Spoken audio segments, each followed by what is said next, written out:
you've got to hand it to Norman Fell. The guy knew when he had a good thing going, and the role of Stanley Roper was indeed a very good thing. For 3 seasons beginning in 1976, along with actress Audra Lindley, Fell was Jack, Chrissy, and Janet's landlord on Three's Company. Because I grew up in an extremely conservative home, I wasn't allowed to watch Three's Company when it originally aired.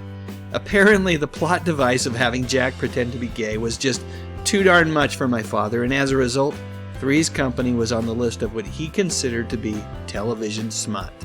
However, by the time the 80s had rolled around and Three's Company started showing up on reruns, the old man had grown extremely weary of trying to oversee everything. And because of that, I started watching as much Three's Company as possible. And while many young men my age were watching the show for Suzanne Summers, I actually thought that Janet was the cuter of the two girls. And, okay, I'll go ahead and say it. She just seemed a whole heck of a lot smarter. But more than anything else, I was a huge admirer of both John Ritter and Norman Fell. Both of these guys were genuinely funny, and their comedic timing, well, it was pitch perfect. To this day, I can still conjure up in my head that image of Stanley Roper and that wicked little smile of his. Yet Fell had a great thing going, and he did not want to give it up. Especially not to take a chance on a spin-off series for the Ropers. When the producers along with Audra started to apply pressure to Norman during the 3rd season, Fell would politely and firmly decline to even engage in the conversation. He was happy to be on Three's Company. It was a huge hit. And hit TV programs, well, they're kind of hard to come by. So at some point during that 3rd season, the producers decided to offer Fell the equivalent of a money-back guarantee. Norman, they said, if the show tanks and it's canceled after 1 season, well, you and Audra can come back to Three's Company. We promise. Truthfully, from everything that I've read, it still sounds like he was hesitant to jump ship and take a risk. But in the end, he caved. And on March 13th, 1979, the Ropers debuted to fantastic ratings. All spring and summer long, new episodes of the Ropers competed against reruns of other shows. And as you might guess, Stanley and Helen were triumphant.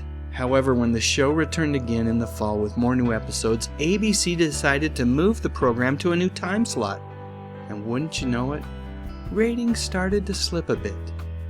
Don't worry, Norman kept telling himself. If things don't work out, we can go back to Three's Company. Of course, in the meantime, the producers of Three's Company had to fill the void left by the absence of the Ropers, and they did it with this guy. A big guy. Mr. Don Knotts himself. Don played the new landlord, Ralph Furley, who was an out-of-touch, aging swinger who didn't know that time had passed him by. He considered himself a ladies' man in much the same way that Deputy Barney Fife had. In fact, the similarities between Ralph Furley and Deputy Fife were plentiful, and truthfully, that is not a bad thing. Ralph Furley was a hoot, and with each passing episode, Stanley and Helen seemed to be more of a passing memory than anything else. So anyway, before I forget, let's get back to the Ropers. As the new season progressed, ABC moved the show around a few times, hoping that the superlative ratings that they had seen early on would return. Unfortunately for everyone, they did not. And the show was canceled on May 22nd, 1980, just 14 months after it premiered. It's okay, Norman told Audra. We can go back to Three's Company.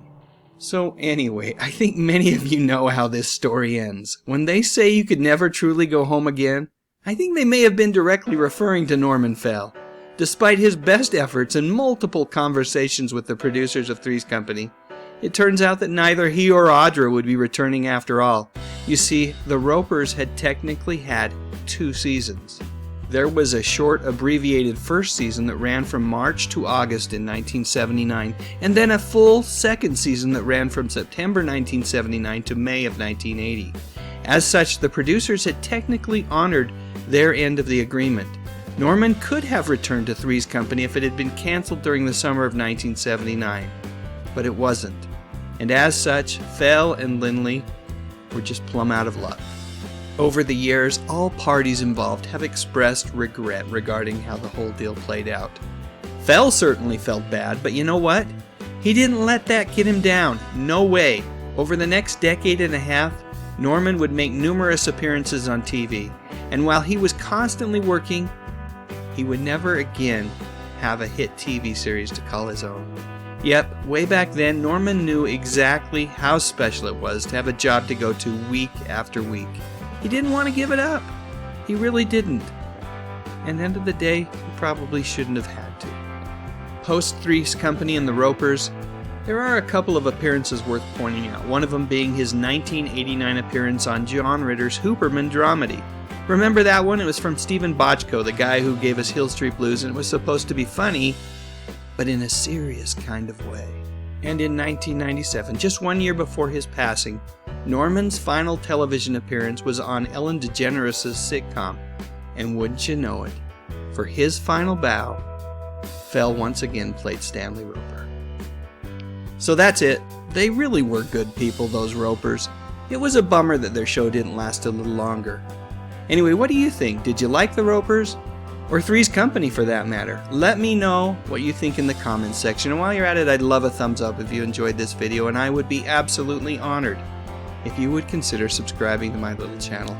I talk about music, movies, and television, mostly from the 50s, 60s, 70s, and 80s. You know, the good stuff. But most importantly, and as always, thank you so much for watching.